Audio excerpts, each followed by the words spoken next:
I got them. Hey guys, welcome back to the Whatever Comes to Mom podcast. I'm Heaven, and this is Lathan. And so, first, you got to tell them why they should listen to you about anything in general. About the questions or anything? Just why they should listen to you about anything. Well, I'm a really mentally mature person, and I think that I can understand. I think I can people understand who call sides. I'm mentally mature. I'm a truth seeker. I didn't even say all that. I was just saying, like, I can understand both point of views from different things. I understand a lot about. I can really. Yeah. Okay. So we got to get into your backstory because that plays up. Because I didn't know nothing about your life before I came up with the questions.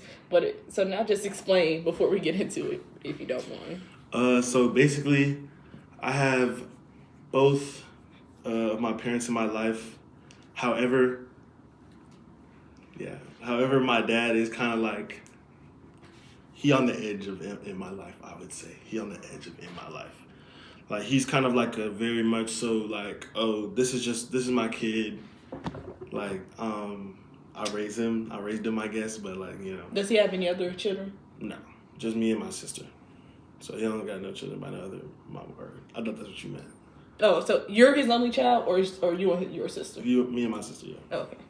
So, what does being a real black father mean to you? Like, what would it look like? Honestly, it's more about, like, you can't be more, like, materialistic with buying them things and buying kids things and everything like that. It's about, like, actually being there for the kid. Like, just saying that, oh, I bought you this, I bought you that, it's kind of, like, narcissistic in a way.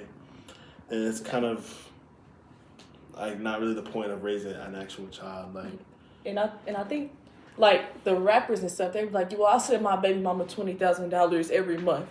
Yeah, You haven't seen the kid in 20 days. You haven't seen the or kid since. Or the Nick Cannons of the world, where it's like, if you have more children than days of the week, it's no possibility that you're able to spend time with your kids. Because you can't even have a daughter, daddy, daughter day with all of them, because you got more kids than days of the week. And I think a big problem I will see is that sometimes fatherhood seems quite optional to them. Like you don't get to see your kid when you want to. That's why I think going to court and getting that schedule set is the best option, even though it's messy. But once you get it, now it's no excuse. Now it's like, well, my baby mama not letting me see my son. No. You didn't pick him up at the scheduled time, then she left. That's what happened. It's like they don't feel obligated to, like, because they got all this money and stuff, they don't feel obligated to, like, spend time with their kid. And it's not like he didn't spend time with me. It's just that my sister had, like, a lot of things going on. Like, she had bone cancer back when it was time to, like, raise me. So she's 7 years older than me. And, kind of like adolescence and, like, about age 1 to 12 is basically the prime time to be, like, raising your kid, make sure you're there and everything like that. Yes, especially 1 to 6, because you actually want them to learn something. Because that's, like, the fastest. Like, that's the fastest that they grow, and that's when their brain is the most, I guess, sponge, like. Exactly. Okay. Oh, so would you say, do you know what, like, the glass child is? Nah. It's like, so since your sister had a disease, it was, like, more focused on her because she was in, like, and so much more everything. And since she was young when it happened and a child, she was basically being raised above me. Like, I was just being brought to the position she was at. Like, most of my memories from, like 3 before pre-K and then towards, like, middle school was basically going to a hospital every weekend or every other weekend or whatever. Sometimes during the weekday or leaving school to go see her and things like that. I mean, I would have my own activities with my parents, but I mean, it would always be based around her and everything like that. Okay. So what are some lessons you wish your father or an older male figure had taught you in life? Kind of about how much importance it is to really pay attention to people and, like, friendships and relationships in, like, high school and, like, build upon those. Because if you go and just start flying through relationships in high school and you don't think about it later on in life, you just fly straight through it. You don't think about any lessons that you learned or why you stopped talking to that person or why this went well or why this didn't go well. It's kind of just like, you're not going to remember. He was like, it doesn't matter about any of these relationships or whatever, or friends, because once you get to college, those will be your real friends, but you're not going to know who your real friends is if you kind of got rid Yeah, of I've heard everybody people going say home. the college friends are your real friends. I think your real friends are your real friends. I don't think it matters where you meet them. Because my high school, so the elementary school fed into our middle school and our middle to our high. So some of us were friends for 12 years. Exactly. And it's like, no, these are my real friends too. And I think that parents don't recognize that whatever you're going through at the moment is the hardest thing you've ever been through. So when you were, 16 and had your heart broke, that was the worst thing you've ever been through in your entire life to that point. And they're like, well, this won't matter in the long run. But it matters now. And if I don't deal with it, it will matter in the long run. Exactly. He's like very like emotionally available. Like he's had a lot gone through. Like he didn't have his father in his life to teach him everything, so he thinks he's got to cram everything into my head, and everything like that. Because he had a daughter first, and then now he's got a son, so now he's got to cram everything into my head and everything. Okay, I don't understand. Like people be like, well, yeah, my life completely changed, and I had a daughter, and now I see women different. Why do you only see someone as how much it could pertain to you? So once you have a daughter, you could be like, maybe I shouldn't treat the women like this because she's someone's sister. So it's like they're only thinking about what they are to someone as it could pertain to them. Like you didn't view them as valuable before, but now that you have a daughter, I just think that's a very weird thing that I've seen. Maybe it's not like value. Maybe it's like kind of when you raise a daughter, like you don't understand a woman from like a first like in your house like everyday point of view until like you have a daughter. So now you see like things that a woman would go through every day. Like she can come back talking about to her mother like, oh, she just started her like first period or started having mood swings and attachment issues with things around the house like as a younger girl, like teenager and stuff like that. And I think maybe like the value thing is more because men, when they're born, I feel like it's kind of like, oh, I'm a dude. Or if you were raised, I was basically raised in like a girl household. Like I've only got aunts. I don't got no uncles at all, basically. And then I got my dad, and that was it. Like his dad passed away before I was even like conscious enough to remember. I remember the funeral, but I wasn't even like around for all that. But maybe I don't know if it's like value. What do you mean like value? They'll be like, well, yeah, when I had my daughter, that's when I started to see women different. When I started to understand that, like, if your daughter dated a man like you, a man just like you, do you think that would be okay? Like me? This is, like, the question. And normally the answer to that is no, then they have to change. But I don't think... because the women that you are dealing with are also human beings and your daughter is also a human being, I don't think it should take you having to have a child, having to see it in a different way, because the women that you were dealing with were already human beings before your daughter. So they were already people with feelings and stuff. Like, why does it take something directly affecting you? Like if a boy born at the same time as your daughter, then they, Oh, like for them to realize, like, oh, this is really important now? Or like, yeah, but it's always been important. Like, things aren't as important. Things are as important or as they are. So it's not like, well, because I didn't have this, it's not as important. No, you were dealing with human beings with feelings the whole time. It's the lack of, damn. Maybe it's the lack of empathy and understanding. Yeah, exactly. Damn. Why'd you pick me for this, bro? This is bad. It's like, I'm like exposing myself. Like, if I get into this empathy thing. Do you think you have empathy towards situations? Bro, no. Like, I struggle with that, like, a lot, to be honest. But honestly... Do you struggle with... Is it because you can't put yourself in their shoes? Or... So I think a big thing is, like... this is why I don't like to tell people that they overreacted. Because I didn't feel the way that they felt towards it. Yeah. Like, if I felt that way, I probably wouldn't have did what they did. I'd probably do the same thing, too. Yeah, so I try not to tell people that they're overreacting. Also, if I make you mad... And however you decide, did you see Draymond Green's slap Jordan Poole? Yeah. Okay, and Jordan Poole is still talking about that now. But you don't get to be the aggressor, like you don't. And get then to be mad when they do something. Yeah, exactly. Or you don't get to like be the defendant and the judge. Like you can't smack them and tell them that it's wrong. Like you can't dictate how they go about what you did to them. So do you have issues with like putting yourself in their shoes or understanding? Nah, it's like. I understand people's emotions and how they will feel, but it's like, to me, I don't take a lot of stuff too deeply into heart. So I guess it's kind of like a lack of empathy, but like I understand how someone could feel at the moment, but it's just like I don't know, I just don't be caring. Like it's not I don't care. It's just like I think with me, it's like I definitely understand why you did this, but since I didn't do it, it's just like, and for me, it's like okay, well, it happened now, so.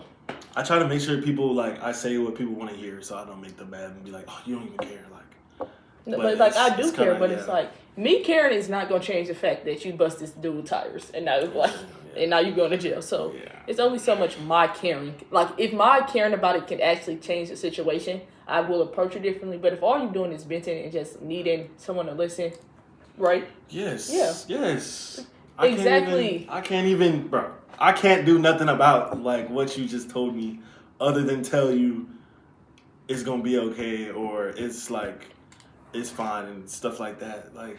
Okay, so I saw this thing on TikTok. It was like the way we listen to someone. So like if you wrong someone, the way you listen to them is it's only based on how much guilty you should be. So you're only listening to determine how much guilt, like how guilty you actually are, and not whether you should change the action. And I was like, that's really profound. But like you're saying like only listening if someone's accusing you of something, like. Yeah, like you're only listening to determine how much guilt you should feel about the situation. You're not listening to hear them tell you what you did to them. It's like, okay, I did this, but is what I did really that bad, or they overreacting? Oh, so like when they find out you did something, you seeing like, oh, do they know like the full like of what I did wrong? Like is that what you mean? Like of how badly I did something? That could be a part of it, but it's like some people when they listen, they only listen to see how much blame I should give myself, and not how do they feel about what I did? Because what I did affected I did affected you, and you were angry. But I'm only listening to you tell me what I did to determine how bad about it that I should actually feel. Like, so if I'm telling you what you did and I don't care, then you're not gonna care. Is that what you mean? Like, if I'm telling you about the situation that like you're involved with or you did or something, and I'm talking to you like I don't really care that much, like, bro, it's whatever, bro. And you, yeah, wow. But I guess you can only react as much as some person gives you. Like, if you don't find an issue with it, I obviously don't find an issue with it because I did it. If I found the issue with it, I probably wouldn't have done it. Yeah. So, okay, we could pivot back. So, what do you think the hardest part about raising Black children in this society is? Like, if you had a Gen Alpha baby, is that what we're in? If they were born today? Yeah. Oh, wow. I think, when did Gen Alpha start? Like, well, Gen Z ended in 2013, I believe.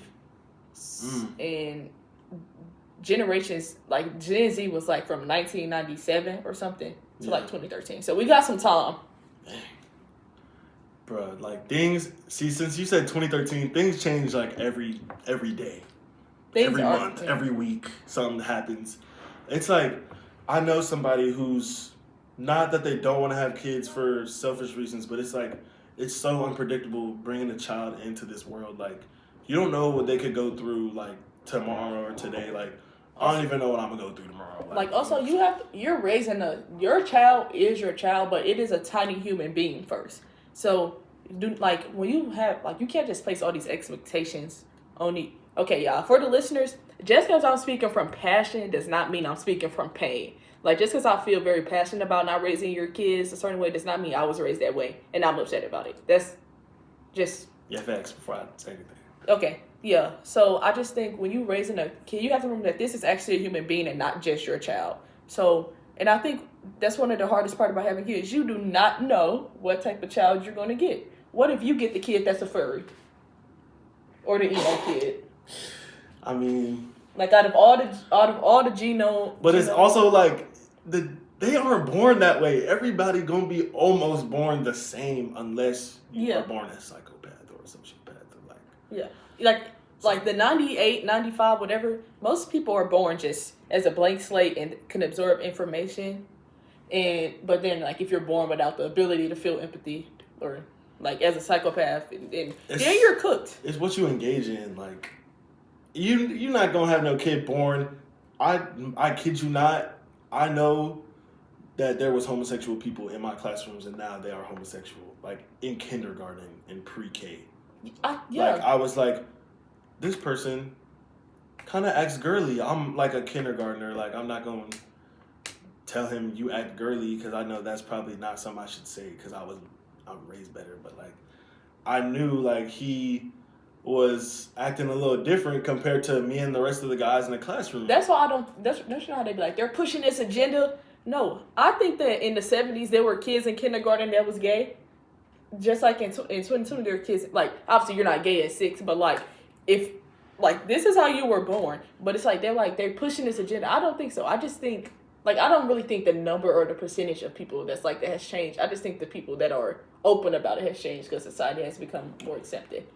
But yeah, I think the only thing people are born as is blank slates, unless you do have the rare like you can't personality disorder that you cannot control. You cannot be born like. Sorry, y'all. Excuse the tomfoolery in the background if y'all just heard that. But like, you cannot be born whatever. You cannot be born a different sexuality until you're conscious enough to know about another sexuality. Like, you can't, maybe your mannerisms, obviously you got that, but you got that from somewhere. Like, you can't argue like, oh, I knew from the moment I was in like pre-K that I was going to be like, well, before that you were alive. So it's like. Yeah, like my first memory is at 4, so, and also, like, sexuality, that's a very much human concept because no other mammal species, like, does that we know of. Nah. Somebody told me there was gay animals. There are gay animals, but that gay is a human concept. That's true. To them, they just exist in nature. Yeah, facts. Like, all of these are, like, social constructs and all of that. I would think the hardest part of raising kids today would be the internet access. Oh. And their lack of going outside. But that's because the world is too hot. Like, every year in some place they deal with the hottest summer ever, and every year in winter they have the coldest summer ever too. So yeah, literally Georgia, for some reason Georgia stopped getting snow after like 2011. Yeah, so some kids I saw on TikTok experienced their first snow in their life this year or something. And that's because of the dips in like the atmosphere and everything like that. Just climate change and everything changed. The oil industry. Yeah. When the layers like in the atmosphere change and everything like that, it affects every single thing and every single piece of like land on the earth, right? So it's like hot places get either extremely hot and cold places get really, really cold, or the cold places get switched around and everything like that. Yep. Like, we're punching holes in ozone layers with like lots of carbon and like greenhouse gases and everything like that. All those holes were punching in the ozone layer and stuff. So you have to know how they be like, well, our ancestors was outside. Our ancestors had an ozone layer and could stand outside. So I think like, and also you notice how kids, like, I hate iPad kids. Not because of them, because of their parents. The reason that when you played with blocks and you played in blocks and how your hands didn't hurt when you started writing, because you had the motor skills to, like, this is a fine motor skill that you had to tune as you got older. That's true. But like now all they do is this. Stick the phone in their face and be like, bro, like, literally, what was it? My handwriting, I won best handwriting in like kindergarten. And my handwriting has looked the same since. And I think that's because our generation kind of was like, we touched every single thing. We first had like PlayStation 1s, right? We didn't have that. That didn't come out when we was born, but like, that's the game we started growing up with Wii, and then whatever was coming after that, and then the PS4 and the Xbox and everything. We did get to play like almost all of the game systems, because my older siblings, they were 90s babies. They got to play with them, and it's like, if they wasn't there, I was on their stuff, didn't know how to play it. Exactly. But like, and then we got the Xbox One, the 360, and the next gen. Exactly. We touched like every single type of, like, they was coming out with new phones and everything as we was being grown up. And now that didn't stop me from going outside, but my parents only had like a Nintendo. Yeah, we had a house Xbox, and it was like at least 6 kids in the house at all times. So it was like the older ones obviously got to play when they wanted, because we couldn't do nothing about it. And then we was outside. Exactly. I think another. Another hard part about raising kids, like you never know who they're like. Obviously, you don't know who your kids' friends are, so you don't know. You're not gonna know like what they're ingesting at school. Exactly. My mom asked me like, "Oh, I don't know this friend." I'm like, I can't really get you to have meet every single one of my friends. Like, it's gonna be possible if they all get invited to like a birthday party or something like that. Then they'll probably meet. Yeah, but you're not gonna know them. Exactly. Like when I met my friends' parents, like they'll drive us to our basketball games, but I got to know them by talking in the car with them every day, and you get more and more comfortable. So you're really not gonna know your kids' friends. That's how it is with like athletics too, and raising your kid. Oh my gosh, so many people disagree with me, but like I need my kid to be like an athlete or something, bro. Like, or like at least excel in one extracurricular activity. As a 5'10" girl, I'm gonna have D1 kids. Like I'm gonna like I have the genes. Like I have to put these genes to use. Right. I can't be, bro. My mom played volleyball. My dad used to box. My uncle used to dive or whatever. Like, and I swim. My sister people don't like tennis. children's sports. Like and it's because like the injury rate, and they do sometimes, especially with basketball, they overtrain the kids. They have stress fractures a lot. They also, and it's just a lot of stress on the family. Like but them out early and stuff. Yeah, but that's because y'all are overdoing it. Y'all don't need to go on every trip. Just say no, and like the kids don't gotta play AAU to start. Put them in YMCA ball or put them in the kiddie swim. Like you don't have to. Like I don't have any issue. Some sports with moderation. Like I don't understand how it is for every sport. Like I guess some sports to be a great gymnast, you do have to start extremely young, and do it at an incredibly high rate. Like you gotta raise the kid. If you really want to raise somebody in that way, you either have to have the right genetics or you gotta be on like the type of like weird stuff that people be doing to their kids. Like I make sure I massage my kids' feet at this time, or like when they were a baby every time, and now they have the perfect balance foot to be able to balance on a beam or something like that, or have people. But that's because they try to live ambidextrous and stuff like that. That's because they try to live vicariously through their children and don't let them. Like I do think when my kids are younger, I do want them to play sports, but I want them to pick one. Like I like expose them to soccer, volleyball, whatever they pick, they can pick it. Yeah. And since I'm not gonna be the parent that spends most of the income on the tournaments, if they want to stop playing the sport, that's okay. Because this league costs $50 a month, and they provide them snacks, and we not traveling cross country at 8 for no reason. So I just think it's really like it's kind of just I don't know if they want to be academically diverse and everything like that. I don't really care. Like as long as you're doing something with the talent that I know you have. Like I'm not saying I have high expectations of my children, because they can come out and end up being a bum, not listening to me, not wanting to do anything. And you have to be okay with that. When you have a kid, you have to be accepting to almost every single possibility. And that's every kid deserves a parent, but not every parent deserves a kid. Because you do not know what you're getting. And not only do you not know, everything you say to them could be taken the wrong way. That's true.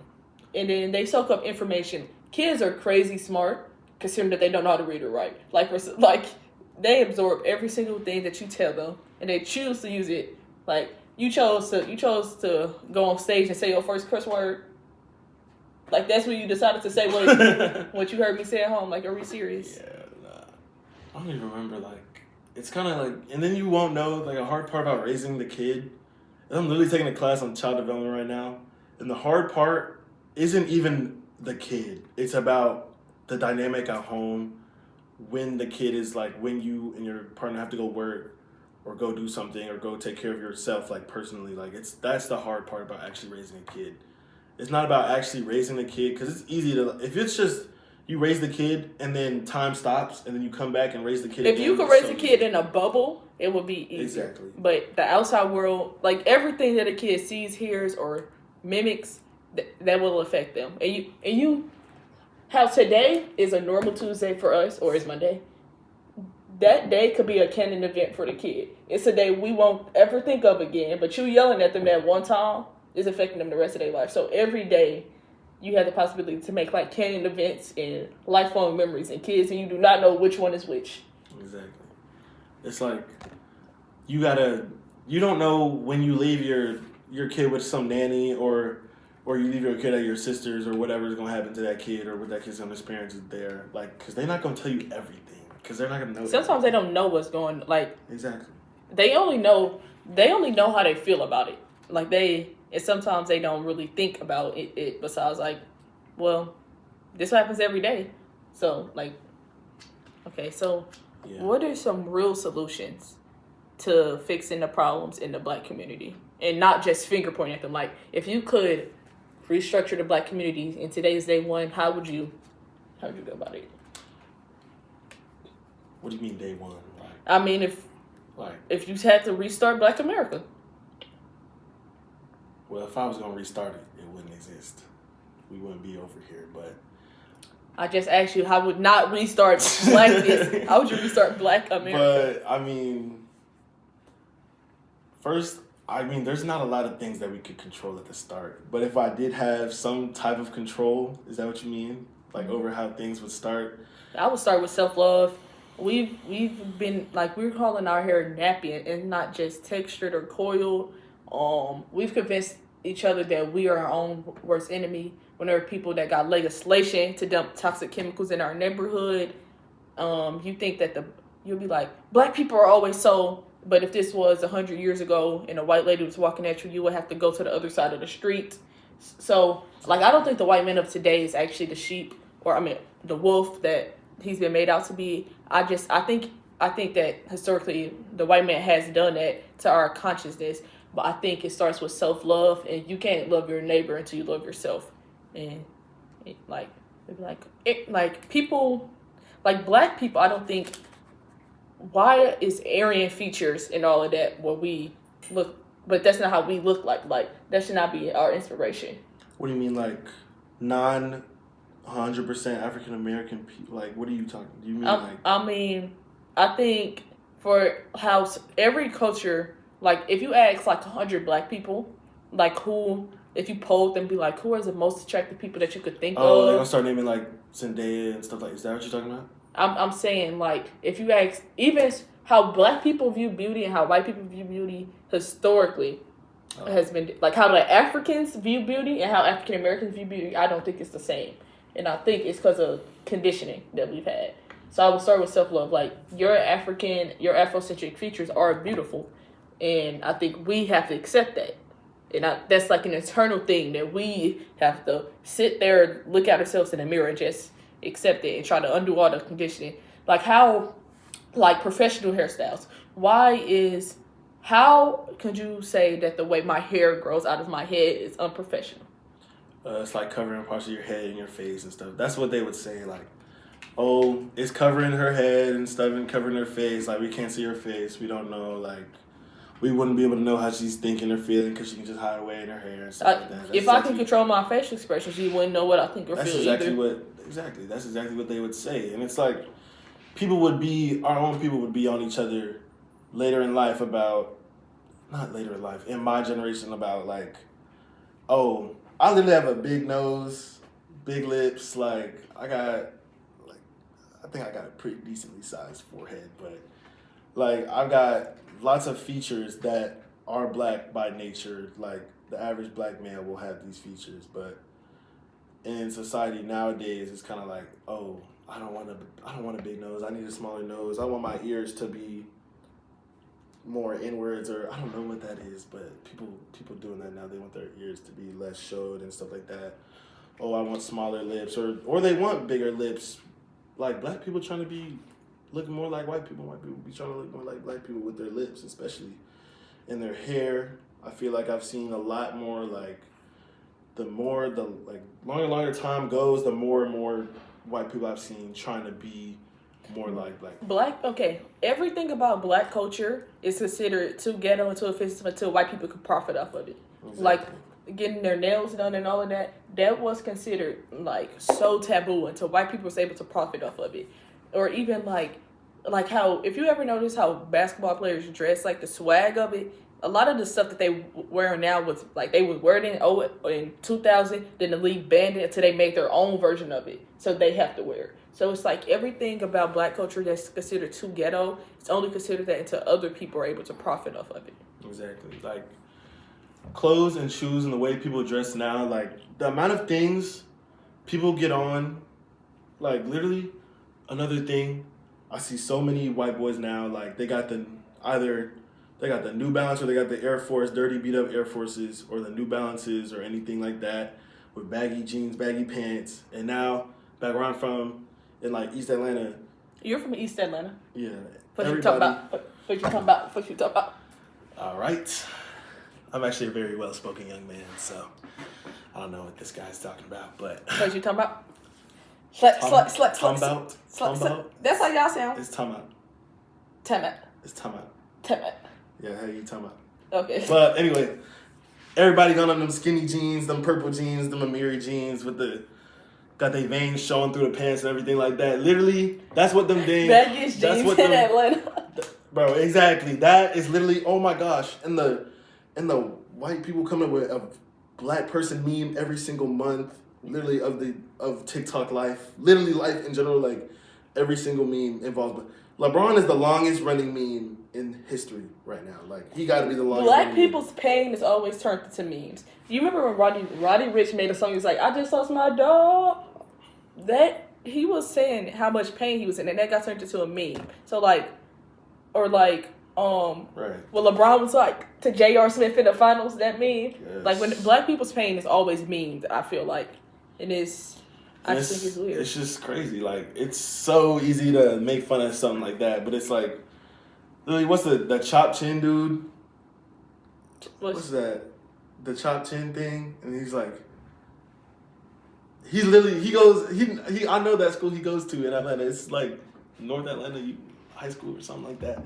I've seen that school, and he's like local or whatever over there, but they're making fun of him because he's dancing on the sidelines, and he's got a long chin and a big nose, like chop chin. Like, bro, like what? Literally, I have no idea why that's even like that wasn't even genuinely funny to me, bro. It was just the song. And you don't see nobody in the crowd at the school. I'm saying it's low-key hot. Like in the school. I thought he wasn't going to switch. I was going to get super mad. Like, bro, in the school, there was nobody but white people, like, surrounding him. Like, I don't see no black people surrounding him in a crowd talking about, oh, look, it's Chop Chin. Like, bro, that's just... From my experience, when it's, like, a little white boy who looks lost, the black girls, we come and approach him and help him. And, like, you ever seen that phenomenon? Like, a white boy who's just loved by the black girls? Okay. I mean, like, I know what you're talking about. Okay, well, that was the... And then when it was, like, a black kid struggling, from my experience, I always saw, like, the white kids trying to bully him. I think that's very interesting. Like, I just find this to be so different. Because, my friend group, we just, come on, you can come. It's like, back in the day, the thing that was getting all the black people killed and just wronged was literally just how they were brought over there. They were wrongly brought over. They were wrongly took from where they were, kings and queens, everything like that. We was kings. Took, brought over here, forced to conform and be like everybody else. Hair couldn't be taken care of, and that's why it started being called nappy and rough and ragged, and that's how we looked. We were ragged and rough and ghetto and things like that. Because we came over here with no type of supplies or nothing to do. We're the only ethnic group of people that came as cargo and not as culture. So, they came... We didn't come here as immigrants. We weren't seen as a people that came here. Yeah, so we didn't... Like, every other group, like, they came here, like, the Italians got to keep their culture. The people from Ireland got to keep the Irish got to keep their culture. We did not. Today in class, we learned about the Tulsa, I already knew about it. We didn't really learn about it. We learned about the Tulsa Black Wall Street. We learned about it because I thought that was coming. I thought people knew about that. But we learned about Greenwood and everything like that. And how they, again, came and took something from us. And then now later, they want to go back on stuff like that and recognize the cultural effect and stuff like that. I saw the post was like, how come black people don't just rebuild Black Wall Street? If I do that, or are you going to promise not to burn it down? Like, is that what I have to work? Or are you going to burn it down again? You can burn it down. Okay, but what are some real solutions to fixing the black community? It's really like, responsibility. Like, they think, a lot of black people think somebody else will handle something. Like, you got to really take matters into your own hands. Like, yes, there is a lot of activists and people who do take things in their own hands, like Malcolm X and things like that. I'm talking about the average person who's just born back then. Like, you got to take things in your own hands. Like, yes, you're going to probably fail in the white America. You're going to fail back then way harder. Okay. But it's kind of has to be, you got to do your own. Two things. I think the lack of community in the African American community, in the rise of individualism and capitalism. Well, I guess capitalism is its own issue, but individualism, like, since we don't see each other as brothers and sisters, and it's like, how do black people treat their friends in the work? If I get you a job and you come in late, now I don't want to do nothing for you ever again. So it's like, and when people do give you these opportunities, how are you handling them? So I think individualism within the black community is a huge problem. We need community in agreement, and we need to, and we're the only group of people who look to their athletes and entertainers as activists. Like, why so Nelly, I was under the impression that he performed, that he was at the Trump inauguration, and he was like, well, I'm a millionaire, so why wouldn't I want my tax cuts? Why, like, and they was like, Nelly is a traitor. Nelly is not a traitor. Nelly would be a traitor if he started making music about how other cities are better than St. Louis. Because he's an artist. He's a St. Louis artist, and that's what he rapped about. How St. Louis is his city. That would make him a traitor. Him voting in his own self-interest is not making him a traitor, because he's not an activist. He's an artist. Like, or when athletes, like, they were like, well, I expected better from him. I expected him to get those sacks and get those points. I did not expect anything out of him on the political front. And you can't expect, and I don't like shut up and dribble. If they do want to become activists, that's what they're allowed to do. But why are we looking towards athletes and entertainers? Their job is to talk to us and talk at us. Like, we pay them. Our attention is their money. So why are we looking at them as activists? Yeah, like, you can't look at these, like, athletes and rappers. Like, some people make a fool of themselves. Like, Kanye West, man, like, Kanye West is crazy. Like, honestly, he's crazy. Like, I saw something, he was posting about his daily fit, and it was literally a Ku Klux Klan cape and gown and whatever they call that thing, like, their little outfit or their uniform or whatever. Like, he's crazy. I don't know. You can't look at these people and genuinely think that their opinion genuinely matters to you. Like, and you really, like, the only reason they're getting this big of a thing is because they keep on getting attention from it. People keep pointing out what they're doing, and that's just giving them more money, more attention, more fame, more whatever they want. The easiest way to cancel someone is don't announce that we're canceling them. Is just ignore them. Let somebody who has 80 million Instagram followers get 2,000 likes on the post, and not the usual 1.5. Right. Oh, they fell off, man. Yeah. Like, if you really want to cancel, just ignore them. And you can limit, and now on the internet, you can be like, block any article that has this word in it or anything. So if you really want to ignore someone, especially someone like Kanye who thrives off of attention, and for him it's me. And when you ignore people like that, they will disappear, or they will crash out and crash and burn. Talking about they miss the old Kanye and stuff like that. Like, you don't know Kanye. Like, yeah. You don't know. Now you can miss the old Kanye's music because he was an artist, and you got to listen to 808, and you got to listen to My Twisted Dark, and you got to listen to all of that in College Dropout. But you don't know parasocial relationships is ruining society. Really. If, let's say you're a celebrity and you do not know me, I'm on Twitter, I'm a stan, I'm defending you and all of this. If you drop dead as a celebrity, though, 80,000 people will be on live the next day saying blah blah blah. But if I drop dead as a stan, you don't know me. Nothing in your life will change, but everything in my life will change. Exactly. So just be normal. Like, remember, they wouldn't defend you like this. They don't know you. No, they wouldn't defend you at all. And another thing with black people, like, they automatically expect another black person to stand up for them in any type of situation. Like, yes, like, why if a white person say the N-word, y'all look at me? Do I have on a cape? Do you see an S on my chest? Bro, saying, like, do you see a spider on my chest? I'm not the symbol of hope. Like, I don't got that. Like, I'm not about to punch him out over something like that and then have to go all the way to court. Oh, because he said the N-word. He All said- right, we understood. Here's a slap on the wrist. Blah blah. Don't do that. He said a word I didn't like. Like, now, I ain't know. Don't play. Do not play. Do not play with me. Right.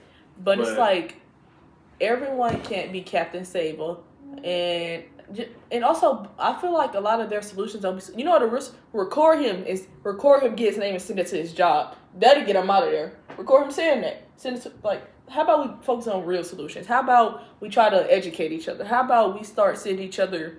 How about we don't make the only way to get out the hood is being a rapper or athlete? How many poor electricians have you ever seen in your life? I don't even know. None. Man. Like HVAC, truck drivers, like, okay, even the professions in the black community that are traditionally frowned upon as teacher and police officer, if you think that such police officers are so bad, why don't you become a good one? You think that they shouldn't police these cities because they never lived in them? Who lived in them? You. Go be the light. Go be the hope that you. They look at you like, and you go back to help them. I've seen this in so many like forms of media. It's like they include the black officer in a police brutality thing to show like. I don't know. It was a. I don't like black people show. being used for diversity posts. I hate it. I hate it. And they think if you're in a institution that is racist, showing me that you have 4 black people in it does not make your institution any more or less racist. Well, it might make it more because you're saying just because he's black, so we're not racist. He's a part of y'all too. Like, but keep going. Yeah, like, what was it? Swagger? Literally, Jace Carson, you know Swagger? It's a basketball show about this young group of kids. All of them are diverse. Wait, Ice Cube song? Yeah. Yeah. So he's taking out the trash, and a white officer and a black officer come and approach him, talking about, oh, are you involved in this gang thing? What set are you repping? Blah, blah, blah, blah, blah. And people in the comments, these white people are in the comments talking about a black cop will do the same thing too. And it's like, you gotta stop expecting it to only be one person. Like, it's also really how, like... If the handbook of how to act, it has systemically racist things in it, no matter who's doing it, since what you're reading is racist and what you're doing is racist, no matter who's doing it, it's still racist. So they'll be like, well, he went and bought a book. He didn't have no violations. The book is how we got here. Like, they'll be like, well, nothing I did was out of conduct. The code of conduct itself is flawed. So obviously, even if you follow it perfectly, you're still doing things that are wrong. Like, who made that book? Like, who made that book? Who made that history? If you're in a country that the first form of policing the country has ever had is slave patrolling, and we never completely dismantled and rebuilt that system, the policing in your country will be bad. It will be bad because you have to completely dismantle those systems. And I'm actually not someone who thinks that we should defund the police. I think we should refund the police in ways that actually help the communities and address needs of the specific communities. But I'm not going to tell you to I'm not like for defunding the police. I'm not for or nor against. Like, I'm kind of in a stage where it's like nowadays there's a lot of things that can be done in place, like self-defense. Like, a police officer is not needed in every situation. And also think the race card is another thing that could have helped black communities back then. Like, the race card, pulling the race card out in every situation that involves kind of like a minor inconvenience in your life, or you didn't get this job. Oh, is it because I'm black? Do not be a perpetual victim. I think when you wake up, you should not think that you're a victim. I do think that historically we have been victims of the system. I would argue that the system is not fair for us. Today, we do have things harder. We have it easier than we used to have, and we have it harder than the white people in society. But do not be a victim when you wake up. Like, you cannot be like, man, I might not get this job. Yada, yada. You might not, and you might be able to file a lawsuit, but after that, move on. You have to move on with your life. We cannot be perpetual victims. Do not tell me how bad the white man is if when you see if you see another black dude walk down the street, you mean monk him. You telling me how bad the white man is, and this is how you treat somebody who looks like you. Exactly. Do not do that. That's something you're trying to sell to me that I will never ever buy. Like, you can't, as a person, wake up and think nowadays, oh, I didn't get this job because I'm black. You didn't get that job because you didn't get that job. Like, something you did allowed you to not get that job. Back then, yes, you were denied the job. And obviously, guys, there's always exception to the rules. Yeah. Sometimes it is pure discrimination. But, like, we're in the era that education, I think we're slowly transitioning back to experience is going to be more important. But we're in an era where education is more important right now. So maybe you're just not qualified. Just, if you only take one thing, do not be the victim in every situation. Do not tell me how bad these people are. If someone who looks like you can't get nothing but a side eye and a shoulder, and a shoulder shrug, do not do that. People were just bitter about everything. Like, my grandfather, from what my dad told me, was bitter. Like, from the days he knew him to where he would see him twice a year, my grandfather was bitter, cold about everything, didn't care about nothing like that. Old people tend to become bitter. But if you are a black person with any type of conscience in the United States of America, always being slightly irate has to make sense. Like, it's like, if you even think about what's going on in your life and why, I will totally understand why you're upset. But you are upset, but you gotta move, but you gotta go apply. You're upset, but you gotta go to college. You're upset, but you gotta get out the hood. And this is like so off topic, but you cannot financial literacy your way out of poverty. No amount of money planning will change your situation if you don't have the money. So that's why a very negative thing, and the thing I do not like is what they do to poor people. They'll be like, well, why don't you just buy in stock? It's cheaper. If I only have $50 and the buying in stock is $55, if I don't have it, I don't have it. So you can, if you buy from Costco, it's cheaper than individually, but I can't afford it. So I have to buy it individually. Like, being poor is very expensive because you have to buy 100 cheap things over and over versus one expensive thing. Exactly. You cannot get out of nowhere without losing something first. You can't get nothing without losing nothing in this world right now. Deontay from the Grits and Eggs podcast, which is a great podcast, you all should listen to it, said you cannot think your way out of a condition. You can't. You have to act your way out of a condition. Right. We have to act our way out of the condition that runs rampant in the African American mind. You're not getting out of no place. Like, nowadays, all the media and stuff is now like, oh, if Jamal Smith gets out of the hood in Oakland or whatever, in California, Oakland or whatever, and he can get drafted in basketball, but he's getting involved in gang-related things going on in Oakland, which Oakland is not a very good area. Like, to be honest, it's true, Oakland is not a good area. But you can't look at that and think, I'm going to play basketball, get out, and things of that nature. Like, there's a lot of things, there's a lot of factors that you got to do to get through that. So there are 500,000 collegiate athletes.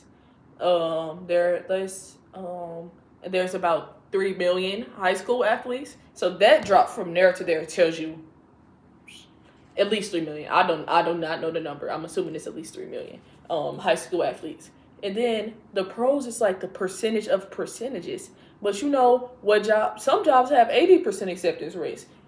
Any job that people don't, no one knows how to change their sink. No one knows how to do the pipes.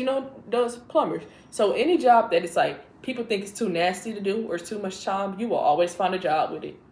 I've never seen a plumber have no type of motion for a whole month. Like, motion? Oh, you mean that money? Yeah, like. Another thing is people nowadays, black people back then don't know about stepping. I'm not talking about like during colonizer era. I'm not talking about during like the 1800s. I'm talking about 80s through 90s, 2000, early 2000s, things like that. People don't know about the concept of stepping up and letting somebody else step in and you step back. Like, things like that. Letting someone else take charge of a situation. Also, in the black community, we have to move our money backwards. We get money, we have to get our parents out the hood. We have to get our grandparents out. So by the time our kids come, they have much less than what they would have because we have to move backwards with our money. We don't get to invest first. Mama needs a new house. So we don't get to invest forward. We have to go backwards with our investments. Exactly. Which is okay. So why do you think toxic role models get more attention than positive ones? Because it's like, it's expected of a positive role model. Like, it's expected for LeBron to care about this cancer organization down in Akron, Ohio, or something like. It's expected for him, but it's unexpected for somebody like Kyrie Irving to do the thing that he did with his religion and stuff like that, and how now he lost a Nike deal and stuff like that. Now he's got his own brand and stuff like that. It's unexpected for Kyrie to do something selfish like that. I guess what I'm asking is, why do you think kids are able to latch on like to the negative things of like the negative leaders more than they are the positive? Like, why do they think it's so much cooler? Like, why does the cool stuff catch on so much? Why does the negative stuff catch on as cool and the positive stuff catch on as lame? Like, they don't want to be no goody two shoes. Like, they don't want to be, oh, you're a good little boy. You do whatever somebody says you do, or you take whatever lessons you right now. I think a big problem is that Black people, we have convinced ourselves that what's on our feet is more important than what's in our head. Like, we think we judge people by their outfits versus what they saying. Like a Black person with Skechers on is the same thing as a Black person with like Jordans on. And it's like, I'm not white, so I don't know. But I feel like white people don't have to try to dress to impress their peers as much. Like, at the party, they could just have on whatever. And they put on they Nike Air Max gym shoes. They put on they shorts. They put on their shirt. Whatever shirt. They Bass Pro. They whatever shirt they want to wear. And they're going to be like, oh, what's up? But I got to wear Balenciagas and purple jeans and a Zoomies. Just so people can get on my back. Yeah. Like, bro. Come on. I just think what we find to hold value, it's not the things that actually matter. Like, oh, I have designer and you're in the hood. Yeah. I got a new wide body Hellcat. And you still don't own your house. Yep. And you still living in an apartment. Yep. And you're still renting. Yeah. Not even renting to own. You're just a lease. Yep. Yeah. No. Mm-hmm. Oh, your Hellcat just broke. Guess you got to pay $400 a tire. Yeah. Or it's like, the drug dealing is the worst thing you can do to a community, and I understand why. I understand they put it in our communities, and I understand that it's easy, and easy things are better than hard things. And you made $1,000 today, but you sold crack to a kid. Like, Quan gotta be the most, other than like Kai Cenat, that lives in Atlanta, one of the most popular like streamers or like influencers or YouTubers. Is Quan. Quan scams. You know who Quan is. Quan started that tight, skinniest ATL jean stuff, bro. Like, he started all of that. Like, Quan wears them tight jeans and all that stuff, and Quan literally be like, bro, he scams. That's how he gets his stuff. He scams. He doesn't care about anything like that. And yeah, Quan is probably the last person you should be following in terms of like impact and looking for a positive role model. Like, cheats, does all that, lies, cheats, steals. Come on. Okay. Thank y'all for listening.